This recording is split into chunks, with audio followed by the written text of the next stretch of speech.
Radio Sucesos 101.7 FM presenta su noticiero Sucesos con Milton Pérez y Verónica Larrea. Un periodismo libre para una democracia plena. Los hechos y las opiniones de los sucesos que marcan nuestro tiempo.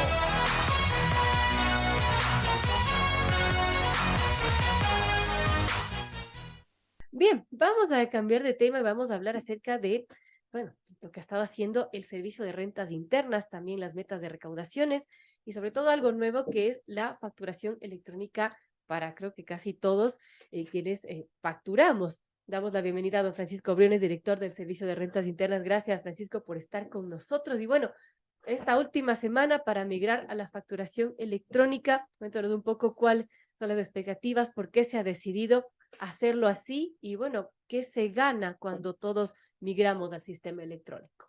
Hola Verónica, buenos días y también muy buenos días a todos los radioescuchas de Sucesos. Siempre para mí es un placer compartir con ustedes.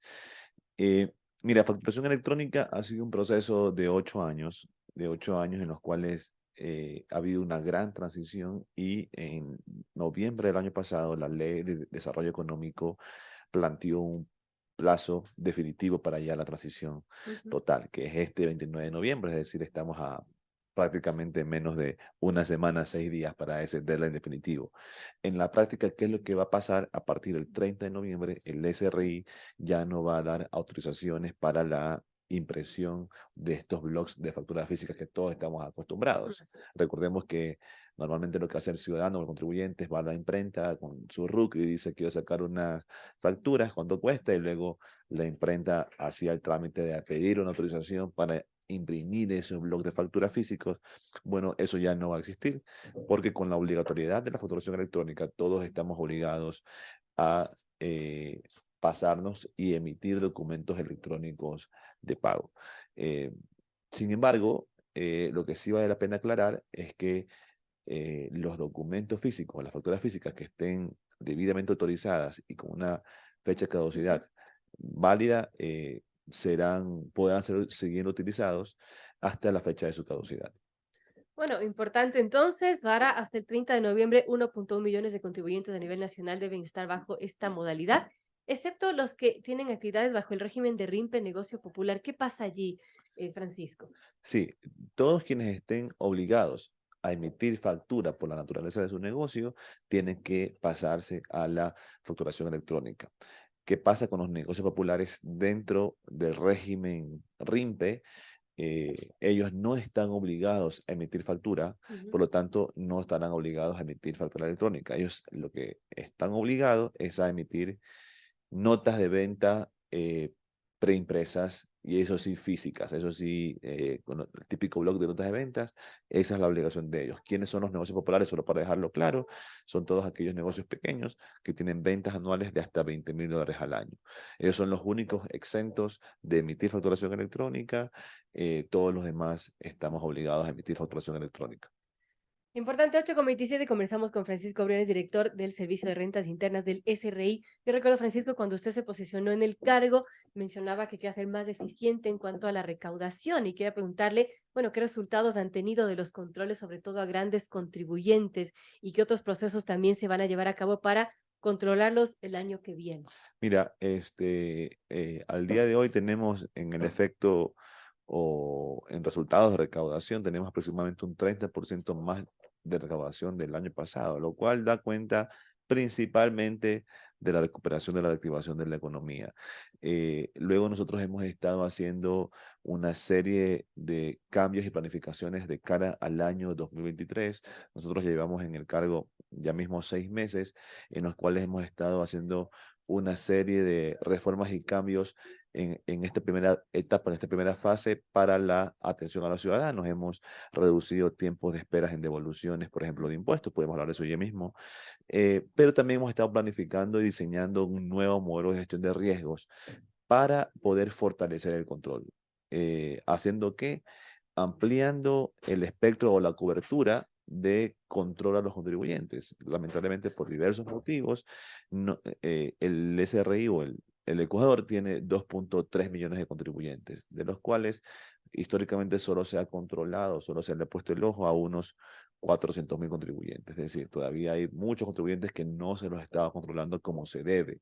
Por lo tanto, estamos diseñando un nuevo modelo de gestión de riesgo para entre un mix entre uso de datos y ciencia de datos, manejo de información y también automatización y digitalización, poder controlar ahora sí a los 2.3 millones de contribuyentes y ahí sí poder fortalecer la lucha contra la evasión. En caso particular que me comentas sobre los grandes contribuyentes, son aproximadamente 600 grandes contribuyentes que hay en el Ecuador en el catálogo del SRI que están clasificados de esa forma. Solo se ha controlado hasta el momento a 200, es decir, hay 400 que no son controlados. Por qué no ha pasado eso? Porque solo hay un solo equipo en la Nacional, aquí en Quito, eh, que trata de ver todo. Nosotros, con decisiones de eficiencia y de descentralización, hemos reformado internamente la estructura para armar 3 equipos, uno en Guayaquil, uno en Quito en la zonal y uno en Quito en la dirección nacional, que sea quien dé los lineamientos. De esta forma vamos a poder cubrir y controlar a los 600 grandes contribuyentes y poder lograr mejoras en la recaudación para el próximo año. Ahora ya se acaba este año y hablamos de metas. Francisco, ¿se va a cumplir o sobrepasar la meta de recaudación planteada para este 2022? Mira, vamos a estar un 10%, estimamos nosotros, por encima de la meta que se había estipulado. Se habían calculado aproximadamente unos 15.000 millones, unos 15.500 millones. Al final del día vamos a estar un 10% más, es decir, vamos a estar aproximadamente en una recaudación de unos 17.000 millones de dólares. A lo cual también hay que sumarle algo de lo que no se habla mucho, son las devoluciones, porque recaudamos 17.000 millones, pero 2.000 millones estamos devolviéndole a todos los ecuatorianos a través de los diferentes incentivos, al sector productivo, al sector exportador, a las personas con discapacidad, a las personas de la tercera edad, a las personas naturales que hacen su pedido de devolución de impuesto a la renta, entre otros. Entonces, entre toda esa suma, a los municipios y a los GATS, entre todo este grupo, estamos devolviendo aproximadamente unos 2.000 millones, 2.000 millones que regresan del arca fiscal una vez recaudados, regresan a la ciudadanía, al sector productivo para financiar y para seguir dando liquidez a la reactivación de la economía. Un caso importante que se haya sobrepasado la meta en un 10%.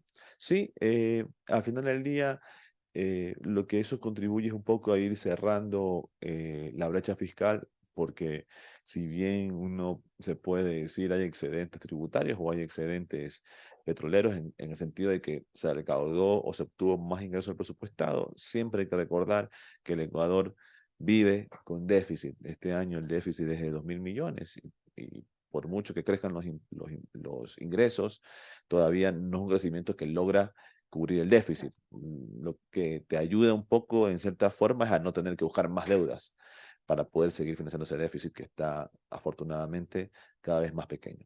Ahora, hablando de la reforma presupuestaria para el 2023, Francisco, el gobierno entiendo que busca unos 1.023 millones de dólares más en recaudación tributaria, se ha mencionado, pero sin subir impuestos. ¿Cómo lograr esa cifra? Sí, de acuerdo. Número uno, la economía sigue creciendo y por lo tanto hay un crecimiento orgánico, por decirlo así, de la recaudación en torno al crecimiento de las ventas. Eso es importante. Este año también ha sido muy bueno.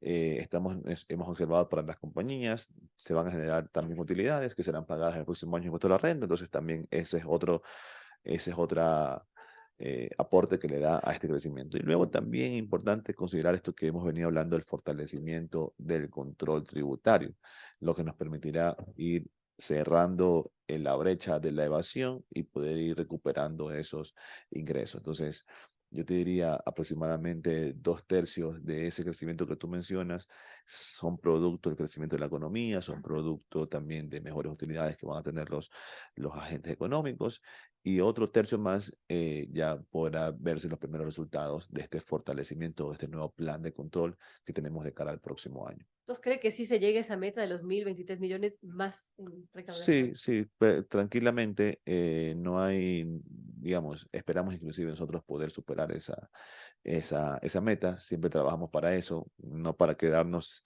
en lo que hay que cumplir, sino también para, en la medida de lo posible, con el mayor esfuerzo posible también, poder superar esas metas y esos compromisos.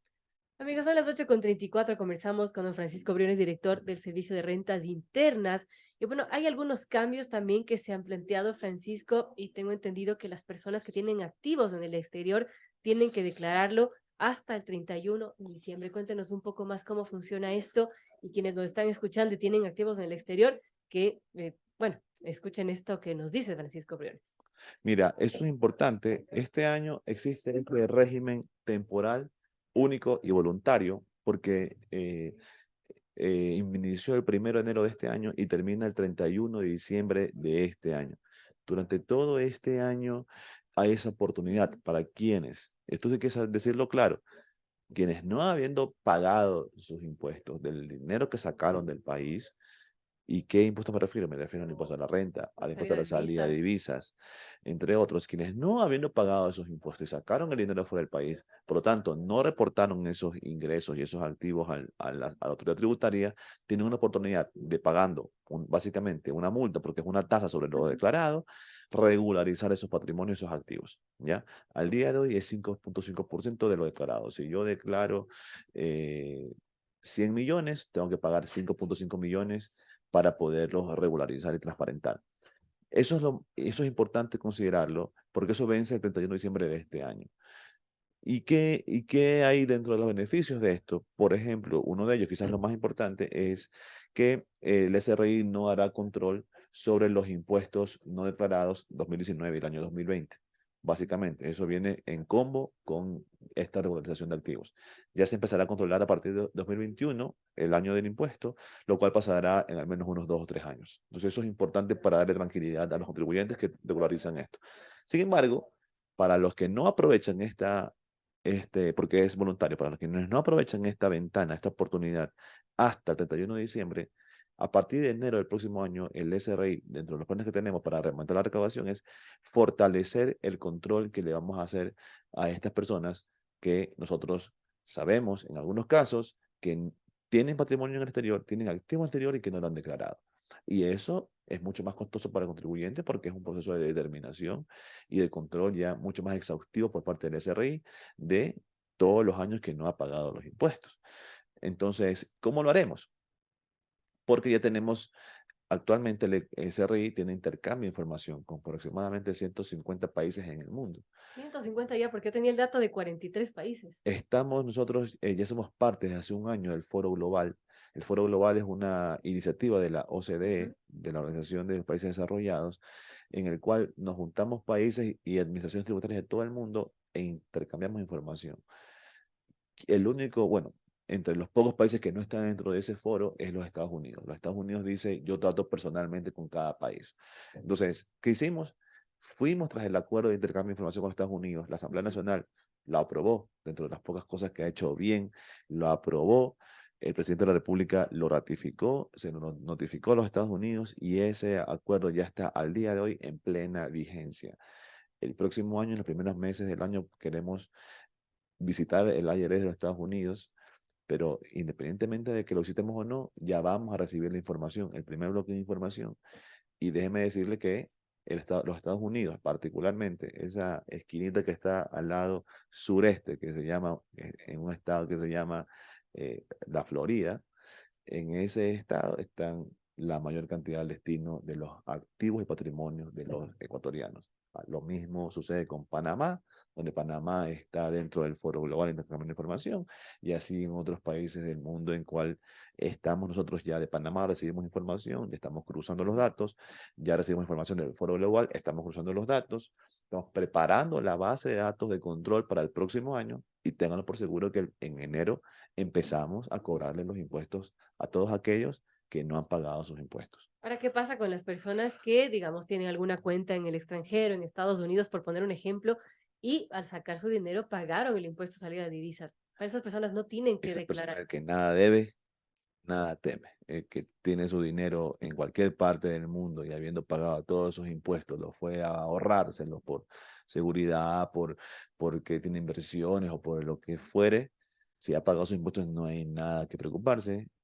Todo está en orden, entonces no le debe nada al Estado, no le debe nada al CRI, entonces no hay nada que hacer ahí.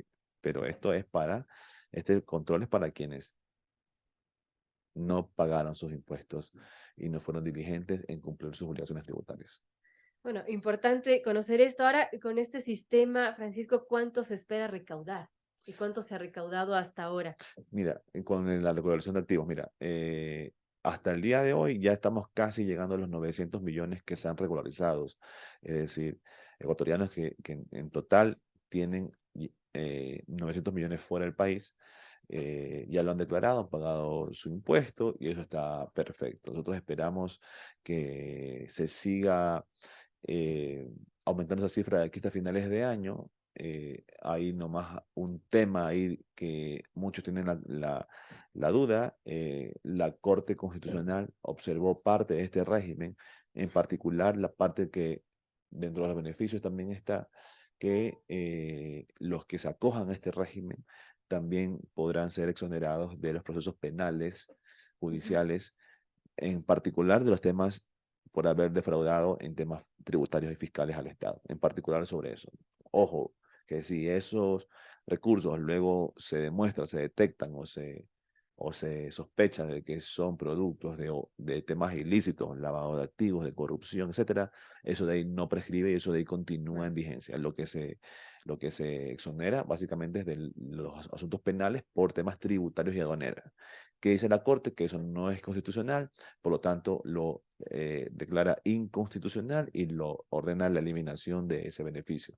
Pero también dice que va a respetar todo lo que se haya hecho en el pasado y que esa sentencia tiene vigencia o es aplicable a partir de la publicación en el registro oficial. Hasta el día de hoy no se ha publicado en el registro oficial, es decir, hasta el día de hoy todavía se puede seguir pagando el impuesto con este beneficio. En el momento, creemos que en el momento que se publique en el registro oficial y para adelante va a haber un desincentivo muy grande a no acogerse a este régimen, así que urgimos y animamos a los contribuyentes que todavía están ahí deshojando margaritas, pensando y indecisos si es que lo hacen o no lo hacen, les recomendamos que lo mejor es que lo hagan porque, y tomando en cuenta que en enero vamos a empezar controles muy fuertes y evidentemente eso puede salirles mucho más caro. Así que mejor aprovechar. 8:41 conversamos con Francisco Briones, director del SRI. Y Francisco, ahora que topa el tema de la Corte Constitucional, porque hubo cambios tras una sentencia de la Corte Constitucional y hay una preocupación que se ha generado en la ciudadanía y respecto a que vuelve el impuesto a las herencias con esta sentencia de la Corte. ¿Qué nos puede comentar sobre esto? Sí, mira, lamentablemente estamos digamos, en desacuerdo en algunas cosas que ha decidido la Corte porque creemos que no son consistentes. En el tema del impuesto a la herencia, el argumento para eliminar y declarar inconstitucional la exención que nosotros hicimos a los hijos y cónyuges de los que dan la herencia, ellos dicen que se viola el principio de tratar igualitariamente a todos los contribuyentes. Es decir, ¿por qué no le cobras el impuesto a los Ujú. hijos y los cónyuges, pero sí se lo cobras el impuesto si es que se lo deja al sobrino o al tío o a quien sea? Entonces, nosotros decimos ahí, ok, si el criterio y el argumento es que no hay un trato igualitario para todos los contribuyentes, ¿por qué mejor en lugar de decir, ok, lo elimino para todos, ¿por qué mejor, por qué en lugar de decir eso, él dijo, no, que lo paguen todos? Entonces, ahí nosotros decimos, lamentablemente eso fue uno de los compromisos del presidente Guillermo Lasso en su campaña presidencial, que lo cumplió a través de la ley. Lamentablemente la Corte ha restituido ese impuesto para los hijos y para los cónyuges. Ahí había una campaña muy interesante que en su momento se decía, mi trabajo para mis hijos.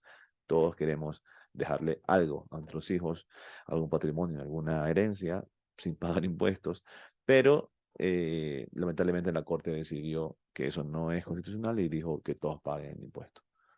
No, ahí sería una carga impositiva bastante fuerte, ¿no? Porque ya se paga sobre el bien, ya se paga el traspaso, ahora se paga también este impuesto a la herencia. Claro, uno dice, si es que yo pagué mis impuestos eh, de la renta o de los ingresos con los cuales yo eventualmente conseguí y tuve esos bienes, ¿por qué debiera pagar un impuesto a la herencia cuando se lo dejo, por ejemplo, a mis hijos o a mi esposa o a mi esposo Ujú. o a mi cónyuge en general, ¿no? Entonces, fue la decisión de la Corte.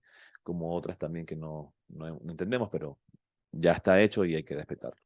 Bien, 8:44, conversamos con Francisco Briones, director del SRI. Gracias, Francisco, por aclararnos varios temas. Y bueno, ¿algún comentario final para nuestros amigos oyentes, las expectativas para este 2023? Mira, como les comentaba, vamos a tener el plan de control más fuerte que ha tenido el Ecuador en los últimos años. Ojalá en la historia también podamos decir eso en su momento. Vamos a hacer que todos paguen todo lo que deben pagar. Es un año donde vamos a hacer y vamos a ver ya la implementación de muchos cambios. Este año de aquí, en estos 6 meses, hemos estado mejorando y acortando los procesos de devoluciones de impuestos, en la devolución del impuesto a la renta, en la devolución del ISD, en la devolución del IVA para las personas con la tercera edad y con discapacidad. Eso va a ser cada vez más rápido. Evidentemente los cambios y evidentemente las mejoras, al igual que cuando se revienta una calle para hacerla mejor y verla bien bonita después, se genera tráfico, molestias, ruido. Asimismo, nosotros estamos generando ruido, un poco de molestias a los contribuyentes con estos cambios que estamos haciendo, pero yo creo que en un par de semanas más ya todos los cambios que hemos hecho ya estarán plenamente implementados, funcionando a la perfección y veremos, por ejemplo, tiempos de espera mucho más cortos para los contribuyentes en general. Mejoraremos la atención y en general seguiremos impulsando y tomando decisiones para reactivación económica y para el crecimiento del sector productivo. Bueno, importante, gracias, Francisco Briones, director del SRI. Gracias por esa entrevista, por aclararnos varios temas y estaremos conversando.